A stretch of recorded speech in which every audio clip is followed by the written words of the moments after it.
Oh, let's talk about the definition of a victim. I mean, if I approached somebody listening to this show and I'd say, what's wrong with you? And, oh, I'm in a bad mood today. Well, why are you in a bad mood? Well, because of my coworker, because of my staff, because of my stats, because of the news, because of my ex. What they're really saying is, unconsciously now in a program, that something outside of me, some person or circumstance, is controlling the way I feel and the way I think. And anything that's controlling the way you feel and think makes you victim to your environment. Now, that unconscious program then means that a person who's living by that every day will be more susceptible to any condition in their environment, because it's their response to the environment that is squandering the amount of energy they need to heal. So then in order for them to heal, then they have to turn the battleship around and say, well, wait a second. I could complain, that would be normal and natural. I have 1,000 reasons to be unhappy, but instead of allowing my environment to control how I think and feel, what if how I think and feel can produce an effect in my environment? Now all of a sudden, the game changes, because you are going to inhibit those thoughts, behaviors, and emotions. And in the moment where, whether it's justified or valid or not, for you to be angry, frustrated, fearful, sad, pain, whatever, to no longer allow your environment to control it, and you begin to self-regulate, and that's adaptability. And we teach people that you could actually develop this skill. And when you do it properly, and you get back into that kind of heart and brain coherence, you save yourself from going unconscious for the remainder of the day and running some type of program. So it feels unnatural in the beginning, because basically the hardest part about change is not making the same choice as you did before. And the moment you decide to make a different choice, buckle up, because it's going to feel uncomfortable. It's going to feel unfamiliar. You are going to leave known territory and you're stepping into the unknown. Now, the moment you decide to make a different choice, you're stepping out of known territory, because that conditioning process is conditioning the body to subconsciously become the mind of that emotion. And now the body's literally in the past. So when you step out into the unknown, and now game is on, because you're going to hear the voices and you're going to hear the chatter and you're going to hear the sub-vocalizations for one reason, because the body emotionally is trying to convince you to think consistent with that emotion.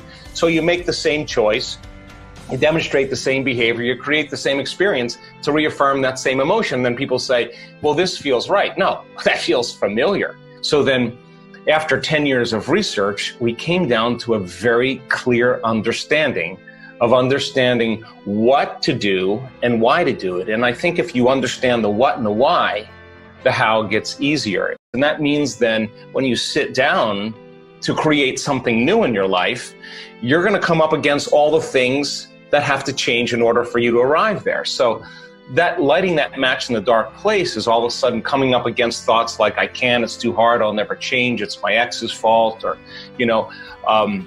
you complain, you blame, you make excuses, you feel sorry for yourself. These are all unconscious programs.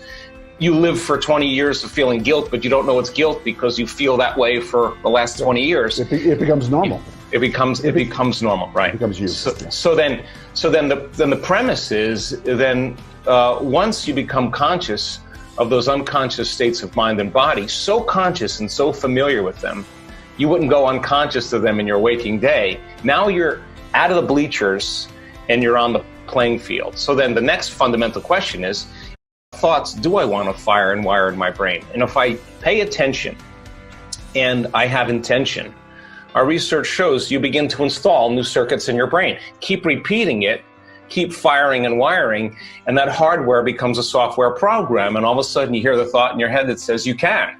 Anything's possible. There's nothing magical there. You installed the circuitry. So then if you could close your eyes and say, who do I want to be when I open my eyes, when I start my day? What behaviors do I want to demonstrate? The act of mentally rehearsing who you want to be and going through the actions in your mind when you're truly present and truly focused, The brain doesn't know the difference between the real life experience and what you're imagining. So then you install more neurological circuits in your brain, because typically the neocortex is a record of the past. Now you're priming the brain to the future. If you keep repeating it, the hardware, by firing and wiring, becomes a software program, and all of a sudden you start behaving like a happy person. Well, there's no magic there. You actually prime the brain for those behaviors. And now here's the tough part. Can you teach your body emotionally what that wonderful practice, what that wonderful life, what that wonderful future could be like, and not wait for the event to happen so that you can feel joy or feel freedom or feel love or abundant? That's the old model of reality, of waiting for something outside of us to finally change, to take away our emptiness or lack. The deal is that when you begin to condition your body emotionally into the future, now you're no longer living by cause and effect, you begin to cause an effect. And so when people trade limited emotions like fear or anxiety or frustration or resentment for elevated emotions like gratitude and freedom, it's that heart-centered state that begins to cause the body to literally emit information and energy.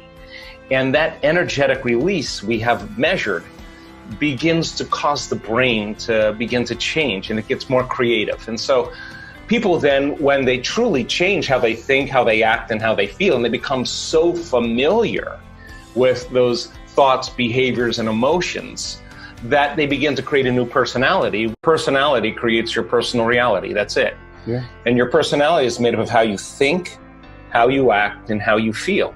So the present personality who's listening to this show has created the present personal reality called their life. Well, it makes sense. If you want to create a new life, you want to create a new personal reality, that means you got to change your personality.